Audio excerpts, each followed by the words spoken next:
오늘 먼저 본문 말씀을 보면 형제들아 자는 자들에 관하여는 너희가 알지 못함을 우리가 원하지 아니하노니라고 말하면서 사도가 자는 자들에 대해서 얘기하죠. 여기서 자는 자들은 누굴까요? 벌써 죽은 자들인데 이 사람들은 예수 믿는 사람들을 말합니다. 예수 안 믿는 사람들도 지금 잠을 자고 있지만 본문에서는 죽은 자들에 대해서 얘기할 때 믿고 죽은 자들에 대해서 지금은 얘기를 하고 있어요. 자, 마지막 날이 이르면 예수님이 이 세상에 오시면 자는 자들, 즉 죽은 자들은 그들은 육체가 사망을 경험하긴 했지만 그들은 지금 잠을 자고 있다. 이렇게 지금 묘사를 하고 있는 거예요. 예수님께서 이렇게 야이로의 딸이 죽게 되었습니다. 이러면서 회당장 야이로가 와가지고 주여 오셔서 내 딸을 고쳐주시옵소서 죽게 되었나이다. 이러니까 그래 내가 가서 고쳐줄게. 이러고 나서 이제 야이로의 집에 갔더니 이 딸이 갔을 때 어떻게 됐어요? 벌써 죽은 거예요. 그러니까 사람들이 이제 예수님 자꾸 귀찮게 하지 마라. 이제 벌써 죽었는데 자꾸 예수님한테 고쳐달라고 그러냐. 죽었잖아. 이렇게. 그때 예수님이 뭐라고 말씀하셨어요? 그 아이를 보고 야, 너 너들 떠들지 마. 이 아이가 잔다. 이렇게 말씀하시죠. 그러니까 사람들이 다 예수님을 비웃죠. 아이고 벌써 죽은 지 벌써 몇 시간이나 됐는데 또 잔다고 저러냐. 죽었는데 이러는데 예수님은 잔다 이렇게 말씀하시죠. 자, 여기서도 마찬가지입니다. 자는 자들, 이것은 예수 믿고 이미 육체적으로 죽은 자들을 말하는 거예요. 우리도 벌써 우리 선조들도 다 예수 믿은 선조들도 벌써 돌아가셨죠. 그러면 그들도 자고 있는 거예요. 말하자면 그 육체적인 죽음을 경험은 했지만 영적으로는 그들이 죽어 있는 상태가 아니에요. 이걸 아셔야 돼요. 예수 믿는 사람들의 영혼은요, 죽어가지고 어디 연옥이라든지 로마 카톨릭이 말하는 어떤 연옥이나 아니면은 구천을 또 돈다든지 이루고 있지 않아요.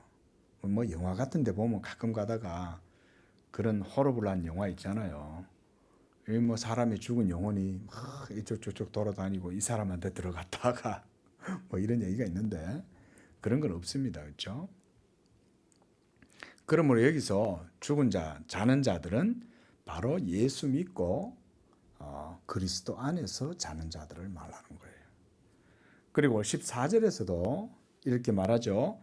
이와 같이 예수 안에서 자는 자들도 이렇게 말하잖아요. 그죠? 그래서 예수 안에서 죽은 자들을 말하는 거예요. 그런데 이 죽음은 육적인 죽음인 거죠. 육적인 죽음이고 영적으로는 그들은 지금 살아있는 거예요. 그래서 그들의 영혼이 예수 믿는 자들의 영혼은 죽으면은 막 사망의 고통 속에 어둠 속에 빛도 없는 곳에서 막 헤매고 돌아다니고 그런 게 없어요. 그런 게 없고 그들의 영혼은 딱 주님의 밝은 빛 가운데 하나님의 크고 아름다운 사랑 가운데 거하는 거예요. 그래서 주님은 여기서 지금 잔다라고 사도가 지금 이렇게 말하는 것은 예수 믿는 사람들, 그들의 육체의 죽음만을 의미하는 거예요. 그러면 나중에는 어떻게 되겠어요? 다시 하나님께서 우리를 다시금 살려내신다고 말씀하고 있죠. 그래서 13절 말씀 다시 한번 보십시오. 너희가 알지 못함을 우리가 원하지 아니하노니 이는 소망 없는 다른 이와 같이 슬퍼하지 않게 하려 합니다. 이어서 소망 없는 다른 이들은 누굴까요? 예, 이 사람들이 안 믿는 사람들이에요. 우리가 다 장례식장 가보셨잖아요. 장례식장 가면 희비가 엇갈리죠. 요즘은 또 전부 다 화장장에서 하니까 뭐 여러 팀들이 오죠. 장례식 팀들이. 부모나 형제나 지인의 그 시신이 이제 그 화구 속으로 들어가잖아요. 엄마 그리고 아버지 그리고 어쩌냐 이러면서 막 통곡을 하죠.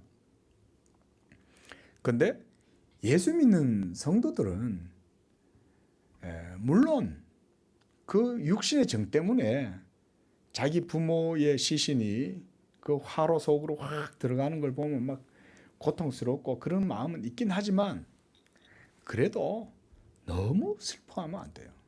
여기에서 사도는 뭐라 그럽니까? 자고 있는 사람을 가지고 너무 그렇게 소망 없는 자들처럼 슬퍼하지 말라는 거예요. 우리 성도들이요, 죽는 것은요, 뭐냐면 자는 거예요. 그래서 막 이렇게 죽으면 끝나는 것처럼 그것 때문에 영원히 멸망당하는 것처럼 그렇게 가지고는 막 그렇게 슬퍼하고 그럴 일이 아니라는 거예요.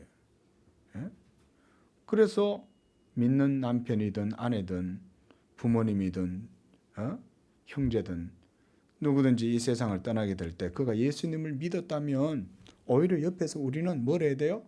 찬송을 해야 되는 거예요. 찬송을. 왜냐?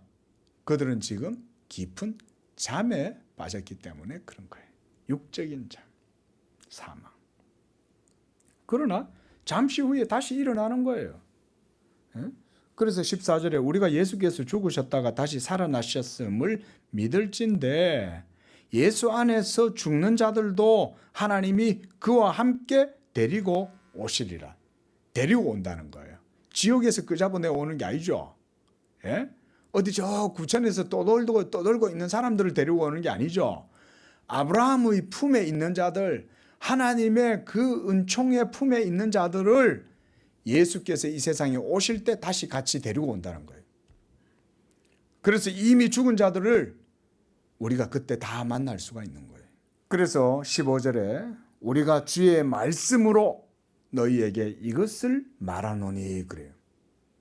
그러니까 이게 사람의 뭐 개인적인 의견이라든가 뭐 이런 게 아니에요.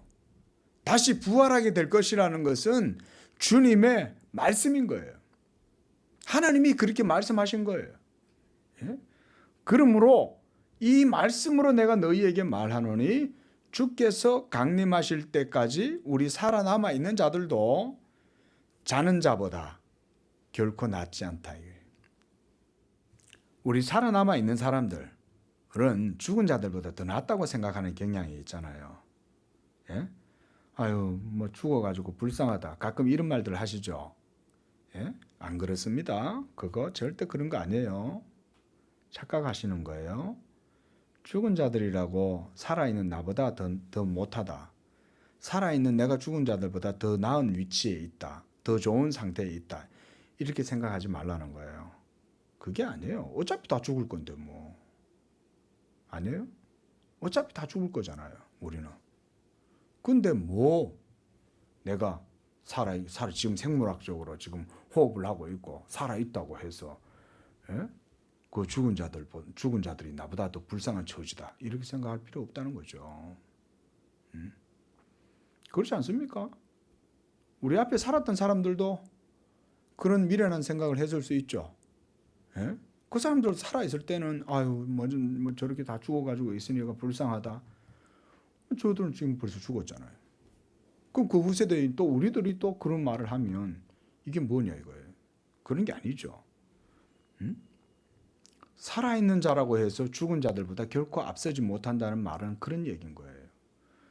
우리는 다 육적으로 살아있으나 이 육체의 생명은 사실은 아무것도 아니에요. 예수 그리스도께서 다시금 이 세상에 오실 때가 되면 우리 모두는 이 가지고 있는 몸이 홀연히 변화가 됩니다. 그러니까 사실은 이 몸이 죽는 거예요. 그때가 돼도. 예수님이 여러분들이 살아있는 동안, 우리가 살아있는 동안 예수님이 이 세상에 오셔도 우리가 가지고 있는 이 몸 그대로 예수님 못 만납니다. 우리의 이 몸은 모두 다 사라져야 됩니다. 그 말인즉슨 지금 죽은 자들이나 지금 살아있는 자들이나 다 그 몸이 다 사라지는 건 똑같다는 얘기죠. 이해되세요? 예? 지금 죽은 자들은 벌써 그 몸이 없어졌죠. 지금 우리 살아있는 사람들이라고 해도 예수님이 다시 오시면 우리가 가지고 있는 이 몸은 다 없어지는 거예요. 그러니까 우리 몸이 죽는 거나 앞서서 죽은 자들의 몸이나 다를 바가 뭐 있어요. 어차피 예수님 오시면 새로운 몸으로 예수님을 만나야 되는데 우리가 이 몸 그대로 예수님 안 만납니다. 그래서 이와 같이 우리 살아남아 있는 자도 자는 자보다 결코 앞서지 못한다고 그렇게 말씀하신 거예요. 그리고 16절부터는 이제 주께서 호령과 천사장의 소리와 하나님의 나팔 소리로 친히 하늘로부터 강림하실 때 그리스도 안에서 죽은 자들, 자는 자들이 먼저 일어나고 그랬습니다. 그 후에 우리 살아남은 자들도 그들과 함께 구름 속으로 끌어올려 공중에서 주를 영접하게 하시리라 그랬습니다. 자, 공중에, 이 공중은 어딜까요? 자, 동서남북 우리가 방위를 따라서 자, 공중 어디예요? 한반도 상공 천리안 위성이 있는 그쪽으로 올라갈까요? 그러면 미국 사람들은 새틀라이트를 띄워놓은 그쪽으로 올라갈 거면 어떻게 되겠어요? 전부 다. 여기서 공중이란 뭘까요? 그걸 그렇게 문자적으로 보면 안 된다 이거예요. 공중은 공중이에요. 그러나 이 공중은 어떤 데냐면 하나님의 통치와 하나님의 영광이 가득하게 나타나는 바로 그것을 의미해요. 그런 걸 공중이라고 그러는 거예요. 예? 그러면 이거는 동서사방 어떤 좌표나 어떤 방위각을 얘기하는 게 아니에요. 방위각을 얘기하는 게 아니라 예수님의 임재는 우주적인 임재이기 때문에 저 북반구, 남반구, 저 유럽, 동아시아 모든 지역에서 예수님의 임재를 다 볼 수 있는 거예요. 예? 그러면 우리의 공중은 이쪽이지만은 저쪽 미국 대륙에서 공중은 저 밑에 아니에요. 우리가 지구본을 놓고 보면 그런 공중이 아니라 이거죠. 이것은 하나님의 우주적인 임재 가운데에 그의 영광으로 말미암는 하나님의 나라가 시공간을 초월하는 가운데에 임재하기 때문에 이제 우리 가운데에 이와 같이 하나님의 큰 영광으로 그의 나라가 나타나는 거죠. 그러할 때 이 그리스도 안에서 죽은 자들, 아브라함과 이삭과 야곱과 요셉과 다니엘과 모세와 엘리야와 많은 구름같이 허다한 하나님의 믿음의 선진들, 우리 모두 다 주님과 함께 오는 거예요. 아마 천국에서는 그러겠죠. 하나님께서 나팔 소리가 울리면 아마 천국에서 먼저 다 듣겠죠. 천사들이 야, 하나님의 나라, 하나님의 때가 됐어.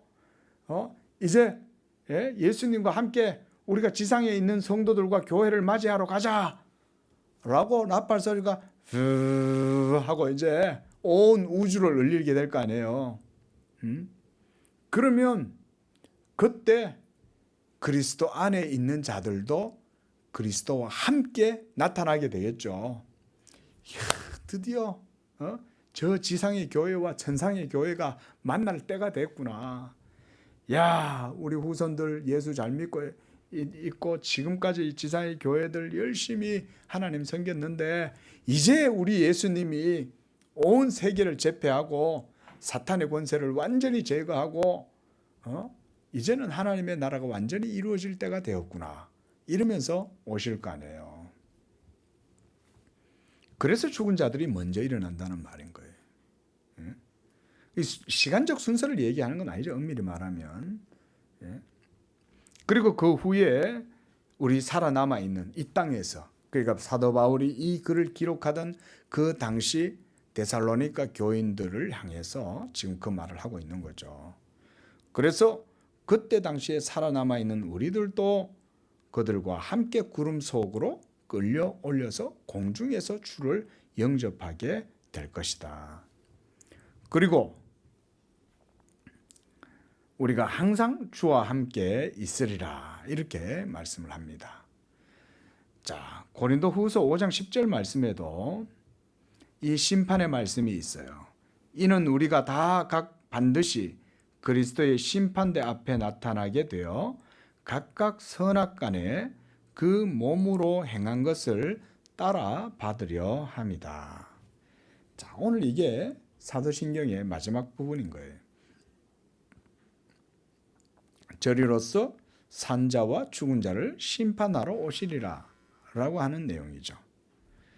자, 우리가 이제 오늘은 이렇게 그리스도의 대리적 속죄 마지막 시간이에요. 그래서 이 동정녀의 몸에 예수님이 성령으로 잉태되심으로부터 해서 그의 탄생, 그리고 고난당하심, 그리고 십자가에 못 박혀 죽으시고 장사되시고 그리고 사흘 만에 죽은 자 가운데서 다시 살아나시고 그리고 하늘로 승천하셔서 전능하신 하나님 우편에 앉아 계심. 우리가 제위다 그러죠. 그리고 이제 산자와 죽은 자를 심판하러 오심이라. 이제 요 내용까지 우리가 지금 약 8주간 동안 지금 이거를 계속 본 거예요. 자, 왜 칼빈은 이 사도신경에 대해 가지고 설명을 계속하고 있었어요? 뭐 때문이었는지 기억나십니까?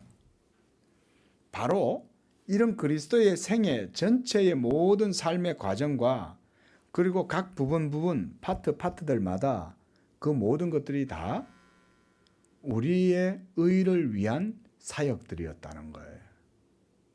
우리를 의롭다 하시기 위한 사역. 그래서 이 대리적 속죄의 사역을 이루시기 위해서는 이런 모든 전체의 과정과 각 부분들이 다 필요했던 거예요. 그래서 우리가 이 예수님의 모든 사역에서 예수님의 인격과 사역을 그래서 우리의 대리적 속죄를 위한 삶으로 보는 거예요. 그러니까 우리가 구원을 받게 되는 것은 예수를 믿을 때에 구원을 받는다고 하잖아요. 그죠? 그래서 예수 믿으세요, 예수 믿으세요 이렇게 말하죠. 그러면 왜 예수님을 믿을 때 구원을 얻게 되냐 이 말인 거예요. 그런 생각 안 해봤죠, 잘. 예수님을 믿는데 그러면 왜 예수를 믿는 게 왜 구원이 되냐 이 말이죠. 그래서 우리가 구원을 받게 되는 것은 예수를 믿음으로써 구원을 받게 되는 건데 이 구원이 모두가 다 예수 그리스도에게서 온다는 것을 사도신경은 우리에게 보여주는 거예요. 동정녀 탄생, 그의 사심, 그리고 고난당하심, 죽으심, 다시 부활하심, 승천하심, 그리고 이 땅에 다시 심판주로 오시는 과정까지 모두가 다 우리를 위한 건 거예요. 오늘 우리가 예수님의 재림에 대한 말씀을 다시 봤습니다. 부활하고 예수님이 다시금 이 땅에 강림하실 때 우리 죽은 자들도 다 일어나게 된다고 그랬는데요. 예수님이 다시 오시면은 우리가 부활의 몸으로 다 변화가 되는 거예요. 부활의 몸으로 변화가 되면서 그리스도 부활의 생명을 덧입게 되는 과정이 바로 그때 이루어지는 거예요. 그러니까 지금도 예수님의 구원 사역은 ing, 현재 진행형에 있는 거예요. 예? 그리고 그것이 완전히 딱 이렇게 페이드 아웃, 끝이 딱 날 때는 언제냐? 엔딩은 예수님이 오셔가지고 천사들과 함께 자는 자들과 함께 오시면 우리는 다 호련히 변화가 되어서 다 예수님과 같은 부활의 몸으로 영광의 몸으로 변화가 되는 거예요. 그러니까 예수님의 재림은 바로 우리를 위한 건 거예요. 왜? 심판주로 오시지만 그 심판하시는 분이 우리를 심판하시러 오시는 게 아니에요, 여러분. 이미 예수님의 심판은 사실은 벌써 끝났어요. 이미 벌써 하나님의 심판은 예수 그리스도의 십자가에서 다 이루어졌기 때문에 이제는 하나님께서 알곡들을 거두러 오시는 거지 그 알곡들을 다시 막 심판하시러 오시는 게 아니에요. 예? 그래서 심판할 때 양과 염소를 좌우편에 나눠 놓잖아요. 그죠? 그럼 좌우편에 나눠 놓고는 양들을 또 심판하겠어요? 양과 염소를 벌써 나눠 놓는다는 얘기는 염소를 심판하는 거지 양들은 심판하시지 않아요. 아시겠어요? 예? 그래서 예수님의 심판이 이루어지는 것은 우리한테는 뭐냐? 하나님의 승리를 보여주고 우리에게는 하나님의 구원의 완성을 보여주는 거예요. 그래서 우리는 하나님의 심판대 앞에서 우리가 다 같이 나타나되 양들은 왼편에 양들은 오른편에 염소들은 왼편에 나뉘어 가지고 하나님의 심판이 이루어지는 것입니다. 자, 이렇게 구원이 모두 다 예수님의 사역에서부터 다 온다는 것을 그걸 말하려고 그러는 거예요. 우리가 이렇게 예수님의 사역을 이해하셔야 돼요. 그렇게 되면 예수님의 사역 일거수일투족 한 세션이 모두 파트들이 다 이게 우리에게 우리 구원을 위한 아주 중요하고 없애서는 안 되는 내용들인 거예요.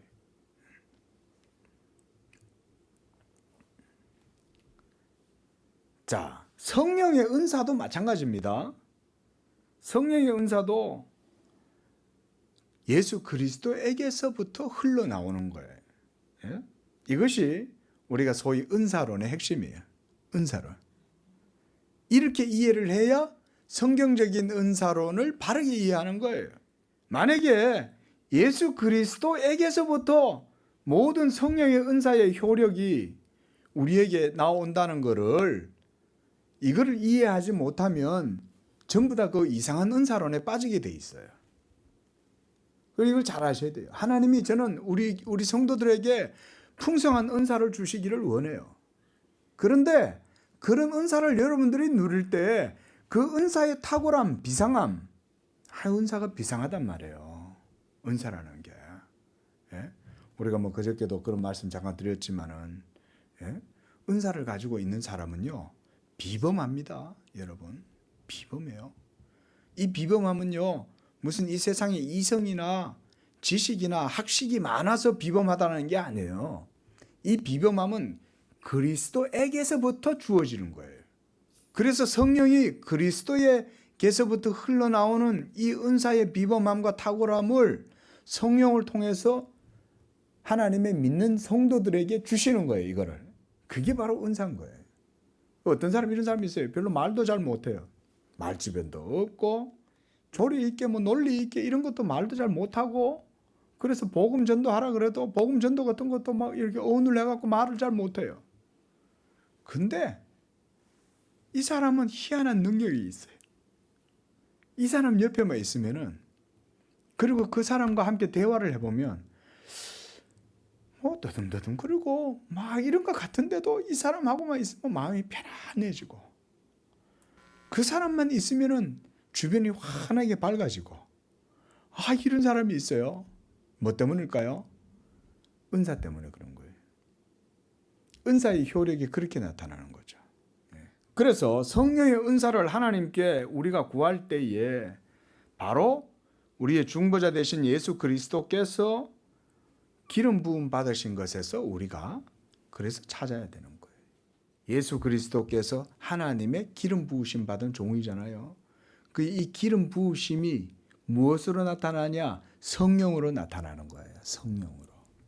그래서 우리가 성령의 기름 부으심이다 이런 말을 해요.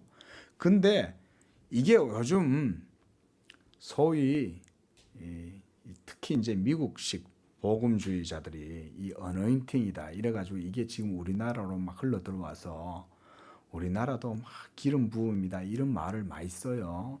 근데 이래 보면 별로 신학적으로 성경적으로 바르지가 않아요. 사용하는 것들을 보면 기름 부음이라는 게 있죠 성경에는. 근데 그 기름 부음을 용례가 이상해요.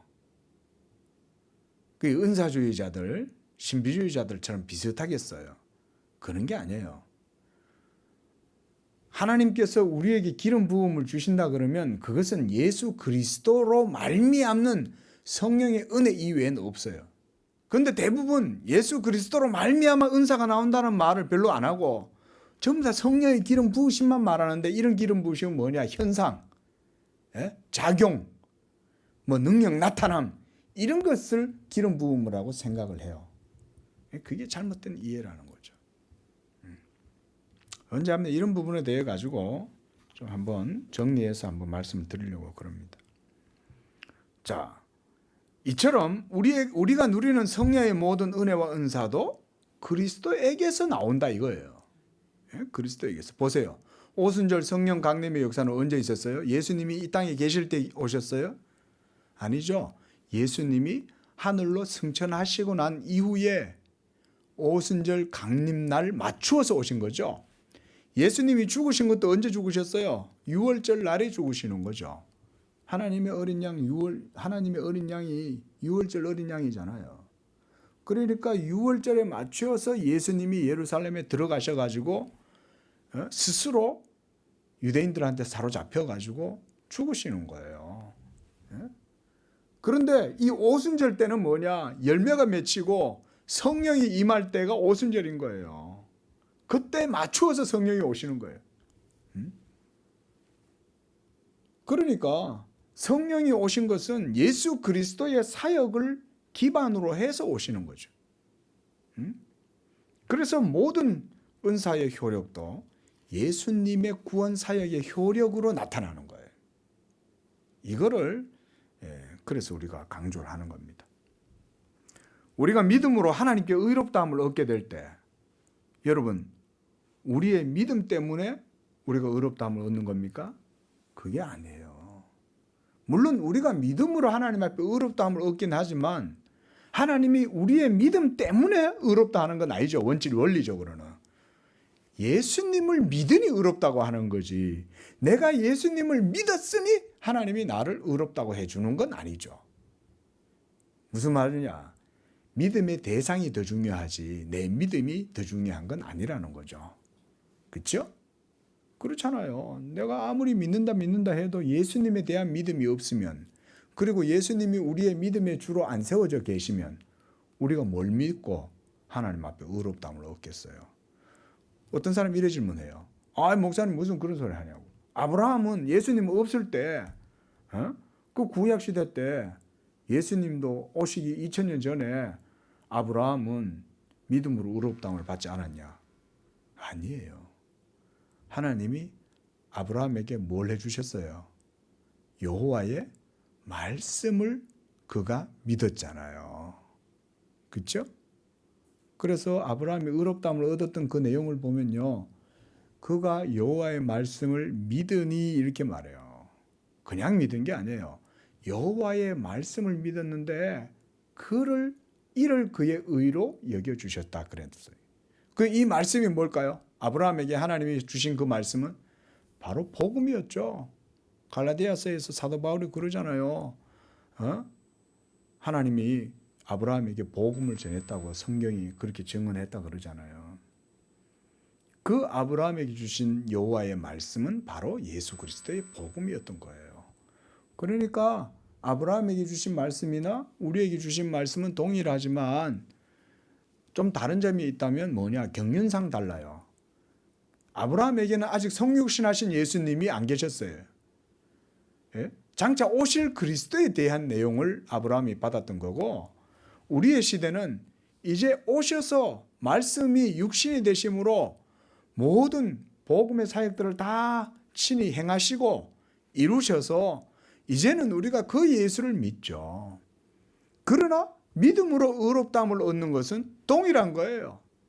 그래서 우리의 믿음에 의해서 우리의 의롭다함을 얻는 게 아니라 예수 그리스도의 말씀에 의해서 우리가 의롭다함을 얻는 것이 동일한 건 거예요.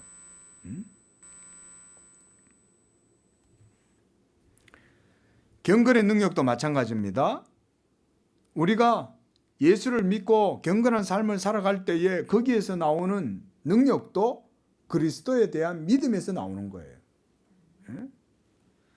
성결함, 온유함, 겸손함, 이 모든 것도 우리들 자신의 어떤 자질이라든가 이 교양이라든가 이런 것에서 나오는 게 아니에요. 모두가 다 그것도 그리스도 자신에게서부터 나와요. 보세요.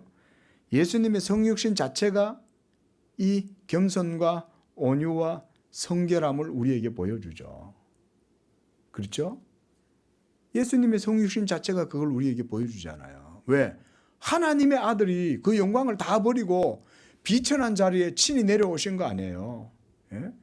그래서 우리가 이것을 신학에서는 비하다 이렇게 말해요. 비하. 예? 그래서 겸손하고 온유하신 그리스도께서 가장 낮은 자의 이런 종의 형체를 취하심으로 말구유에서 태어나시잖아요. 하나님의 아들이. 예? 그리고 우리와 같은 자리에서 섬기는 모습을 보여주셨죠. 그리고 죽기까지 하나님 앞에서 온유하고 겸손하게 낮추신 거죠. 그게 그러기 쉽겠어요. 우리 뭐 조금만 가지고 있어도 얼마나 기세등등합니까? 뭐 약간만 뭐 갖고 있어도 뭐 조금 더 배웠고 뭐 좀 갖고 있으면 우리는 그러잖아요. 근데 예수님은 우리를 위하여 하나님 앞에 끝까지 낮아지시고 참으시잖아요. 빌라도의 관장 앞에서도 예수님은 자기의 일을 조금 더 변호하지 않죠. 우리가 영적인 자유함을 얻고 마음의 평안과 위로를 누리는 것도 이러한 그리스도의 고난 당하심 때문에 우리가 누리는 거죠. 그래서 이사야 선지자가 53장 5절에 그가 찔림은 우리의 허물 때문이요 그가 상함은 우리의 죄악 때문이라 그가 징계를 받음으로 우리는 평화를 누리고 그가 채찍에 맞음으로 우리는 나음을 받았도다. 모두 다 예수님께로부터 주어지는 거예요. 우리가 율법의 정죄와 심판과 저주를 하나님 앞에 우리가 당해야 할 것이지만 그러나 예수께서 대리적인 속죄를 이루심으로써 우리를 그래서 무죄 방면시켜 주신 거죠. 그리고 그의 십자가의 피값으로 그 피값을 우리의 죄를 대신해서 치르심으로써 속전으로 들이셨다. 물어주셨다 이 말이죠. 죄값을. 그래서 하나님의 진노와 저주를 모두 돌이키시고 그리고 지옥에 내려가심으로써 하나님과 우리 사이에 막혔던 모든 담을 허물어뜨리고 화해의 직분을 행하신 거죠. 또한 우리의 육신의 죽음을 우리가 찾는다면 어디서 찾아요? 우리의 육신 죽음조차도 이제는 이게 성도의 죽음을 하나님이 귀하게 보시잖아요. 죽는 게 귀할까요? 왜 성도의 죽음을 귀하게 여긴다고 그러셨을까요? 성도의 죽음은 곧 그리스도의 죽으심을 보여주기 때문에 그런 거예요. 맞죠? 내가 그리스도와 함께 십자가에 못 박혔나니 그랬잖아요. 그래서 예수의 죽으심은 곧 나의 죽음이요. 나의 죽음이 바로 예수님의 죽음을 보여주는 거예요. 그러니까 하나님이 성도의 죽음을 귀하게 여기신다. 죽음이 뭐 귀해요? 죽는 게 허무한 대로 돌아가는 것인데 그런데 성경은 그 죽음을 귀하게 여긴다 그래요. 성도의 죽음은 바로 그리스도의 무덤에서 찾는 거예요. 그리스도의 죽으심에서 우리의 죽음도 같이 발견되는 것이죠. 또 영원한 새 생명과 삶은 그리스도의 부활에서 우리가 누리게 되는 것이죠. 우리가 또한 하나님 나라의 그 하늘의 기업을 구한다면 그리스도께서 영원한 하늘 문을 여시고 거기에 들어가신 것에서 우리가 찾는 것이죠. 하늘에 승천하신 것. 그러니까 예수님 혼자 승천하신 게 아니에요. 엄밀히 말하면. 우리가 성경적으로 그걸 이해하면 예수님이 부활하시고 승천하셔서 하나님 보좌 우편에 앉으시고 하늘 문을 열고 거기에 들어가신 것은 바로 우리의 새 생명도 그리스도 안에서 발견되게 하려고 그렇게 하시는 거예요. 또한 이 땅에서 성도의 평안과 안전과 위로 그리고 그 모든 성도들이 누리는 복의 풍성함 이게 바로 그의 나라에 있고 두려움 없는 심판을 기다리고 있는 것도 그의 심판의 권능에 있는 거예요. 그래서 예수님 마지막 날에 오늘 본문 말씀처럼 선악간의 모든 것들을 다 심판하러 오실 때 예수 믿는 우리 성도들은 심판의 두려움 가운데 주님 앞에 서는 게 아니에요. 즐거움 가운데 서는 거예요. 이미 우리는 그리스도 안에서 이미 다 발견되고 그리스도 안에 있기 때문에. 그렇잖아요. 그러니까 예수님이 장차 심판하러 오실 때 그리스도 안에 있는 자들을 다시 심판하시지 않는다니까요. 이미 우리 모두 예수 안에 있는 줄로 믿습니다. 이미 우리 안에는 지금까지 말한 모든 이 풍요로운 복음의 은총과 복이 우리 가운데 이미 있는 거예요. 예수님이 오시면 우리는 잔칫날이 잔칫날. 그러나 믿지 않는 자들에게는 그 날이 영원한 애곡 위에 있는 날인 거예요. 왜냐? 둘째 사망이 이루어진다니까. 지금 벌써 첫 번째 사망들을 다 경험했죠. 믿지 않는 자들은. 믿지 않고 죽은 자들은 이미 지금 하나님의 진노의 불구덩이 가운데 있습니다, 여러분. 거기서 지금 영원한 저주와 진노와 형벌 가운데에서 뜨거운 불 가운데에서 지금 한탄하고 있는 거예요. 그러니까 하늘을 바라본 지옥에 간 부자가 그러잖아요. 보니까 하늘에 나사로가 자기 집 앞에서 빌어먹던 거지 나사로가 아브라함의 품에 있는 거예요. 저거 나사로인데 우리 집 앞에서 맨날 국을 하는데 내가 막 그렇게 놀부처럼 박대하고 막 헌디 떨어지고 막 그래가지고는 막 추하고 그런 나사로였는데 어떻게 저기 있냐. 야 나사로야, 네 손에 물을 좀 찍어가지고 내 입에 좀 떨어뜨려줘. 지금 다 그러고 있는 거죠.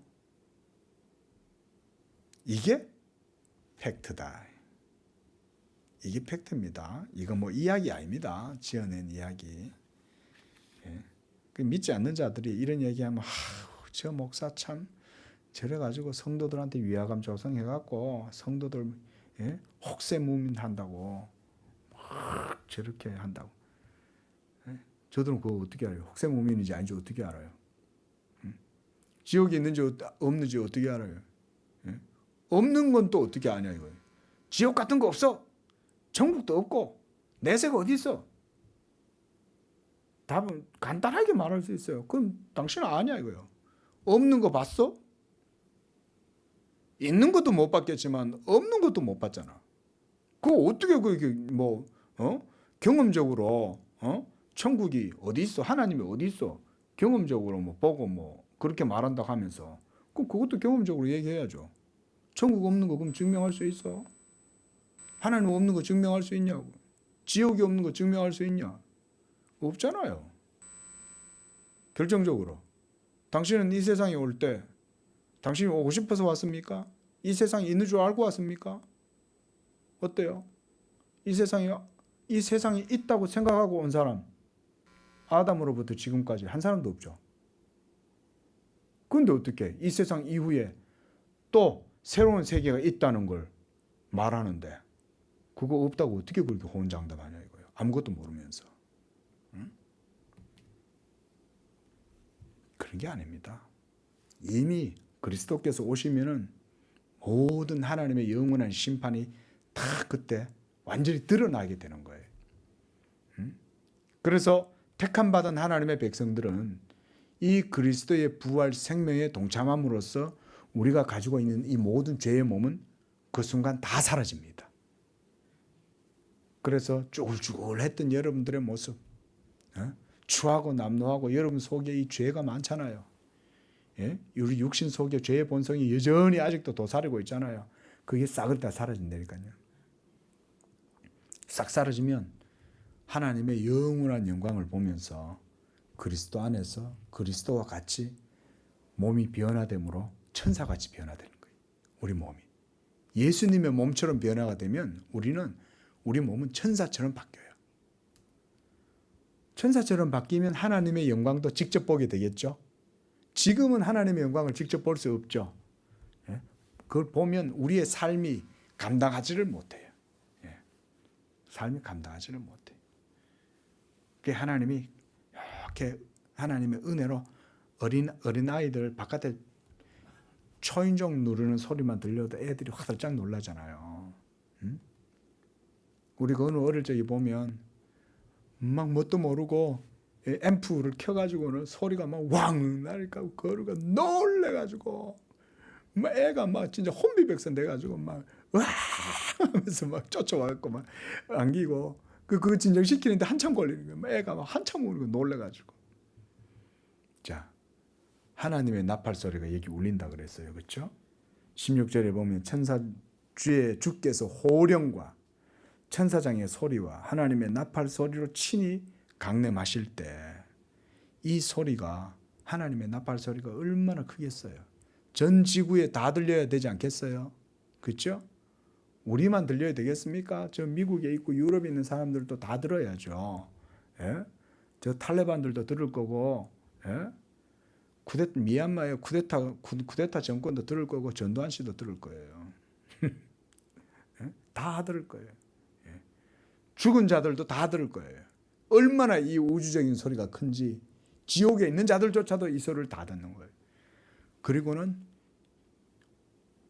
만왕의 심판주이신 예수님 앞에 죽은 자와 산 자가 다 다시 드러납니다. 전부 다 다시 몸을 입습니다. 우리도 다 몸을 입는데 우리는 심판의 몸을 입는 게 아니라 영생의 몸을 입고 예수님 앞에 나타나고 저 지옥에 있는 자들도 다시 몸을 갖고 나옵니다. 그때 그들은 의로운 몸을 가지고 부활의 몸으로 나오는 게 아니라 심판받을 몸을 입고 다시금 나옵니다. 자, 이제 말씀을 마치겠습니다. 자, 이와 같이 우리가 사도신경을 통해서 지금까지 이런 내용들을 살펴봤습니다. 자, 여러분, 이와 같이 우리가 이제 산자와 죽은 자의 심판에 대한 이런 말씀들을 우리가 보았는데요. 고린도전서 15장 51절에 보면 우리가 다 잠잘 것이 아니요 우리가 다 순식간에 변화될 것이라고 이렇게 말해요. 순식간에 변화가 되는 거예요. 근데 이 날이 언제 될지 몰라 이게. 그래서 예수님이 도둑같이 온다 그랬어요. 도둑같이. 도둑이 밤에 올 때 뭐 알리고 오는 사람 없죠. 그렇죠? 어느 날 와보면 도둑이 왔다 간 거예요. 막 다들 화들짝 놀라잖아요. 얼마나 무섭습니까? 도둑이 집에 왔다 가면. 예수님이 그와 같이 이 세상에 오신다. 그래서 우리 예수 믿는 성도들은 바로 이때가 하나님의 놀라운 이 산자와 죽은 자를 심판하러 오신다는 이 말씀은 그래서 우리 믿는 자들에게는 놀라운 위로의 말씀인 거예요. 위로의 말씀. 왜? 믿음으로 우리를 의롭다 하시는 이가 또한 모든 것을 심판하시는 분이시기 때문에 그 심판하시는 분이 우리를 의롭다 하시는 분인데 우리가 우리 주님의 재림과 심판을 두려워할 이유가 없죠. 예? 그러므로 우리가 이러한 믿음으로 그리스도께서 우리에게 주신 이 모든 복음의 은혜들을 누리면서 살아가는 것입니다. 그렇게 사도신경이 우리의 구원의 중요한 모든 내용들을 요점들을 다 이렇게 요약하고 그리스도에 대해서 우리가 유의해야 할 일들을 낱낱이 분명하게 보여주는 마치 일람표와 같이 우리에게 제시되었다고 할 수가 있습니다. 바로 이것이 사도신경의 의라고 할 수가 있습니다. 자, 이와 같이 예수께서 바로 우리의 구원과 우리의 의가 되어 주시기 위해서 이 모든 전체 생애를 통하여 하나님 앞에서 이러한 의를 이루셨다. 우리 한번 따라해 보겠습니다. 그리스도의 전체 생애가 나의 구원과 나의 의를 위한 순종이었다. 이것이 바로 대리적 속죄의 사역입니다. 기도하겠습니다. 거룩하신 아버지 하나님 감사합니다. 예수 그리스도께서 우리를 위하여 이 모든 대리적 속죄의 삶을 사시고 그의 공생의 전체가 바로 우리의 구원과 우리의 의를 위한 것이었음을 말씀들을 통해서 우리가 배웠습니다. 주께서 이 세상에 성육신 하셨을 때부터 또다시 승천하시고 다시금 이 땅에 재림하실 그때까지 우리가 이 예수 그리스도를 믿음으로써 그리스도 안에서 담대함과 위로와 확신 가운데 거하게 하시고 우리 주님 이 세상에 다시 오실 때 우리는 두려움 없이 기쁨으로 우리 주님을 맞이하는 양재교회 성도들의 믿음 되게 도와 주시옵소서. 이 땅 가운데에서도 이와 같은 복음의 부요함과 복음의 위로와 평안 가운데 거하여 늘 하나님과 동행하는 복된 삶이 되게 해 주옵소서. 예수님의 이름으로 기도합니다. 아멘.